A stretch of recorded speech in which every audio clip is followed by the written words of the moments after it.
जय गुरु जी। सभी संगत को प्यार भरा जय गुरु जी। गुरु जी महाराज के चरणों में प्रणाम, कोटि कोटि प्रणाम। संगत जी, आज सबके बीच में बहुत प्यारा सत्संग साझा करने वाली हूँ। सत्संग को अंत तक ही सुने, ज़्यादा से ज़्यादा शेयर करें। गुरु जी महाराज की सभी को ब्लेसिंग मिले, नई संगत को अपने साथ जोड़े। और अगर आप भी अपना सत्संग या आपके साथ में जो कोई संगत है वो शेयर करना चाहते हैं तो मेरे व्हाट्सअप नंबर पर अपना सत्संग प्यारा सा ऑडियो रिकॉर्ड कर भेज सकते हैं। गुरु जी की महिमा के बारे में सबको पता चले, इसीलिए हम बोलते हैं हमेशा कि अपने साथ ज़्यादा से ज़्यादा संगत को जोड़ो, क्योंकि गुरुजी महाराज का खुद का भी कहना होता था कि ज़्यादा से ज़्यादा संगत जोड़ो। तुम जितनी तुम संगत जोड़ोगे उतनी हमें ज़्यादा ब्लेसिंग मिलती है, क्योंकि हमारे गुरुजी महाराज की सभी को ब्लेसिंग मिलनी चाहिए। और इस कलयुग में गुरुजी महाराज की ब्लेसिंग मिलना हमारे लिए बहुत ज़रूरी है संगत जी।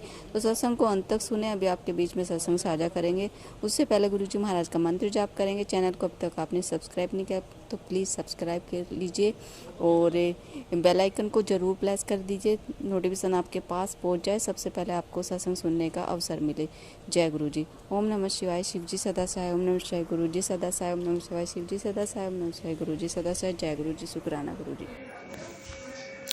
ओम नमः शिवाय। शिव जी सदा सहाय। ओम नमः शिवाय। गुरु जी सदा सहाय। जय हो गुरु जी। वाह वाह गुरु जी। शुक्राना गुरु जी। अनंतम अनंतम शुक्राना गुरु जी। मैं अपने भाई की तरफ से शुक्राना करना चाहती हूँ कि वो एक दिन, अभी थोड़ी दिन की बात है, अभी 1 हफ्ता हुआ है, तो वो मंदिर जा रहा था तो उस वही शिव जी की मंदिर थी, तो वो जा रहा था तो उसके रास्ते में पता नहीं क्या हो गया, एक कार आ रही थी वहाँ से, गुरुजी कार आ रही थी तो अचानक से उसके एकदम सामने कार आ गई वो है। और जैसे ही उसने गुरुजी का नाम लिया, इतनी तेज़ वो कार वाला आ रहा था कि जैसे उसने गुरुजी का नाम लिया वो कार एकदम सीधी खड़ी हो गई, बहुत तेज़ रफ्तार में। तो आपका बहुत बहुत शुक्राना गुरुजी, जो आपने मेरे भाई की जान बचाई। अगर आप ना होते तो पता नहीं क्या हो जाता। गुरुजी आप बहुत अच्छे हो, बहुत ज़्यादा अच्छे हो गुरुजी। हम थोड़ा सा नाराज़ हो जाते हैं क्योंकि अरदास थोड़ा सा देर में लगती है, क्योंकि अब जो हम लोगों के कर्म है वो भी तो काटने ज़रूरी है। तो आपका इस बहुत बहुत शुक्राना गुरुजी। और गुरुजी ने मुझे सपने में शहद का दर्शन दिया। मैंने देखा कि गुरुजी की फ़ोटो लगी हुई है मेरे घर पे और उनकी आँखों से शहद निकल रहा है। मैं देख रही हूँ कि उनकी आँखों से शहद निकल रहा है। मैंने पहले सोचा पता नहीं क्या है क्या नहीं है, फिर मैंने ऐसे हाथों से लेने के बाद जब मैंने टेस्ट किया तो वो शहद जैसा लगा। तो फिर मैंने सारे घर वालों को बुलाया कि मैंने देखिए गुरुजी के फ़ोटो से शहद बरस रहा है। सब कोई आए मगर वो रुकने का नाम ही नहीं ले रहा है। और गुरुजी इतना ज़्यादा शहद दे दिन, इतना ज़्यादा शहद आँखों से बरस रहा है, उसके लिए बहुत बहुत बहुत ज़्यादा शुक्राना कि आपने अपनी बेटी की अरदास को पूरा किया। मैंने गुरुजी से कहा था कि मुझे आपके दर्शन करने हैं। वैसे तितली रूप में तो गुरुजी मुझे तो रोज़ ही दर्शन देते रहते हैं, और कबूतर रूप में भी मैंने, मगर पहली बार अपने घर के पास वाइट कलर के दो कबूतर देखे, वाइट कलर के। सुबह 10 बजे की बात है, सुबह वाइट कलर के कबूतर देखे।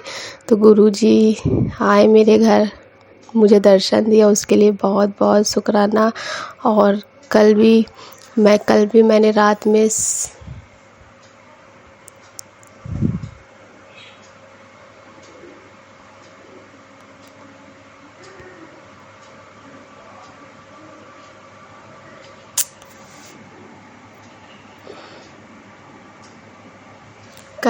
रात में सपना देखा कि गुरुजी मुझे हर तरफ गुरुजी दिखाई दे रहे, वाइट कलर की धोती कुर्ता पहने हुए हैं और मेरे चारों तरफ दिख रहा है गुरुजी, पूरी ऐसे गोल गोल घूम रहे हैं मेरी आँखों के सामने और हंसते हुए।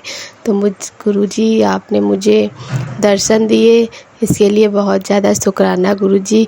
और गुरुजी ने मेरे साथ कल मैंने अरदास लगाई थी गुरुजी से कि गुरुजी मेरे भाई की जॉब लग जाए। तो उनको 2000 रुपये मतलब फॉर्म भरने के लग रहे थे, मगर कहीं से भी अरेंजमेंट नहीं हो रहा था। मैं बहुत परेशान थी, सुबह से बहुत ज़्यादा परेशान थी कि मैं क्या करूं, कैसे क्या करूं, अपने भाई की कैसे हेल्प करूं। बहुत लोगों से मैंने कहा, अपने फ्रेंडों से कहा, अपने रिश्तेदारों से कहा, पर सब ने मना कर दिया। और अपनी परिवार वालों से कहा, चाची लोग से कहा, सब ने मना कर दिया था। मगर पता नहीं क्या हो गया, शाम को गुरुजी ने मेरे चाची के लड़के का दिमाग घुमा दिया, तो उसने 5000 रुपये हम लोगों को दिए। फिर गुरुजी इसी से हम लोग ने 2000 रुपये फॉर्म के जमा किए और 2500 रुपये कर्जे वालों को दिए, क्योंकि कर्जा इनका बहुत ज़्यादा है। तो इस वजह से धीरे धीरे ही कर्जा मुक्ति मिल रही है, उससे राहत मिल रही है। तो बस गुरुजी आप हम लोगों के ऊपर हमेशा अपना आशीर्वाद बनाए रहिए, ताकि हम लोगों के परिवार में जो आया है कष्ट, वो कष्ट भी कट सके और कर्जे से हमारे भाई को मुक्ति भी मिल सके। पर गुरुजी आपसे बस इतना ही पूछना था कि मेरे भाई का दिमाग कब ठीक होगा, क्योंकि वो पता नहीं क्या हो जाता है, अपने आप दिमाग उनका हट जाता है। वो कहते हैं कि पूजा पाठ ना करो, प्रसाद चढ़ा हुआ नहीं खाते हैं गुरुजी का, अब मैं गुरुजी को नहीं मानता हूँ, ये वो। मगर हम लोगों को तो पता है ना कि आज हम लोग जहाँ हैं तो वो सब गुरुजी की ही कृपा है। थोड़ा सा मैं नाराज़ ज़रूर हो जाती हूँ, क्योंकि अब बाप बेटी की लड़ाई तो होती रहती है। जब कोई चीज़ अब बेटी कहेगी, अब बाप नहीं पूरा करेगा, तो फिर लड़ाई तो होएगी, तो लड़ाई बनी बात है। अब हम लोगों में तो चलता रहता है। पर गुरुजी लोग बहुत ज़्यादा ताने मार रहे हैं, और सब एक दिन हमको पता है कि एक दिन सब कुछ अच्छा होगा। बस मेरे भाई जॉब करने लगकर अच्छे से, अब छोड़े ना, क्योंकि उनके ऊपर ब्लैक मैजिक है, इस वजह से भी उनका दिमाग फिर जाता है। तो उनकी तरफ से हम आपसे माफ़ी मांग रहे हैं कि उन्होंने अगर बुरा भला आपको कहा हो तो प्लीज़ गुरुजी उनकी रक्षा कीजिए, उनका दिमाग ठीक कीजिए, और हम उनकी तरफ से माफ़ी मांग रहे हैं। और गुरुजी आपने कड़ा प्रसाद कहा, मुझे इतनी हंसी आ रही थी कि क्या होता है गुरुजी, आपने एक बार कड़ा प्रसाद कहा, जबकि मैंने गुरुजी से पहले ही कह दिया था कि नहीं मैं कड़ा प्रसाद बना के चढ़ाऊँगी। मगर गुरुजी भी है ना, अब बाप तो बाप ही होते हैं। उन्होंने रात में भी कह दिया कड़ा प्रसाद का भोग लगाना है, फिर सुबह भी कह दिया कड़ा प्रसाद का भोग लगाना है। अपनी बेटी को याद दिलाने के लिए बहुत बहुत शुक्रिया। वैसे तो हमको याद ही था कि अपने पिताश्री को, अपने गुरुजी गुरुपा को कड़ा प्रसाद का भोग लगाना ही है, तो मगर फिर भी आपने याद दिलाया, इसके लिए बहुत बहुत शुक्रिया आपका। और गुरुजी आपने एक दिन हमसे ये कहा कि बेटा तू ध्यान से काम किया कर, तेरे घर में खतरा है। तो मैं सुबह मैंने सत्संग सुना, फिर मैंने दिमाग लगाया कि क्या है। तो गुरुजी मैं भूल गई थी गैस ऑफ़ करना, रात में ऐसे ही सो गई जाके, तो उसके लिए माफ़ी चाहती हूँ। और आपने मुझे खतरा से आगाह किया, तो इसके लिए आपका बहुत बहुत शुक्राना गुरुजी कि आप मुझे हर खतरों से बचाते हैं। और जिन्होंने ब्लैक मैजिक कराया है तो उनको तो आप कड़ा दंड देंगे ही, उनको भी तो पता चले कि मैं गुरुजी की बेटी हूँ और कैसे करने का फल मिलता है। हम लोग ने तो सब्र कर लिया सब कुछ, वो तो गुरुजी जानते ही हैं कि हम लोग ने कितना सब्र किया है, हर कष्ट को झेला है बहुत ज़्यादा।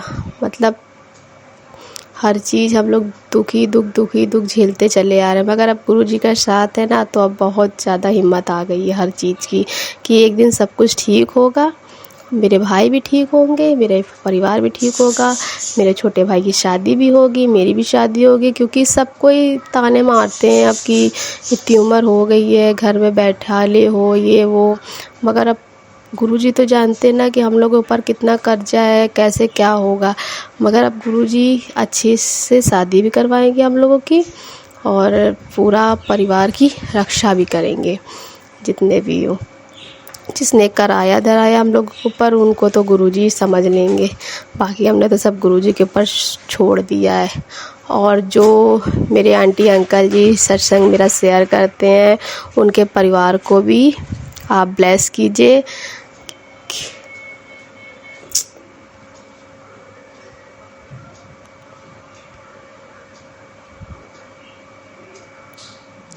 उनके परिवार को भी आप ब्लेस कीजिए ताकि वो भी खुशी से रह सके, उनके घर में कभी भी दुख ना आए। गुरुजी सारे कष्ट आप हर लीजिए उनके भी। और मैं बस यही से अपना शुक्राना विराम करती हूँ, सत्संग विराम करती हूँ। ओम नमः शिवाय। शिव जी सदा सहाय। ओम नमः शिवाय। गुरुजी सदा सहाय। ओम नमः शिवाय। शिव जी सदा सहाय। ओम नमः शिवाय। गुरुजी सदा सहाय। जय हो गुरुजी। शुक्राना गुरुजी। लख लख गुरुजी। अनंतम अनंतम शुक्राना गुरुजी। आई लव यू गुरुजी। आशा करती हूँ संगत जी श्रद्धा भाव के साथ सत्संग को आपने अंत तक ही सुना होगा। अभी हम सत्संग को विराम करेंगे। विराम करने से पहले गुरु जी महाराज का प्यारा सा मंत्र जाप करेंगे। ओम नमः शिवाय। शिव जी सदा सहाय। ओम नमः शिवाय। गुरु जी सदा सहाय। ओम नमः शिवाय। शिव जी सदा सहाय। ओम नमः शिवाय। गुरु जी सदा सहाय। जय गुरु जी। शुक्राना गुरु जी। Love you Guru ji.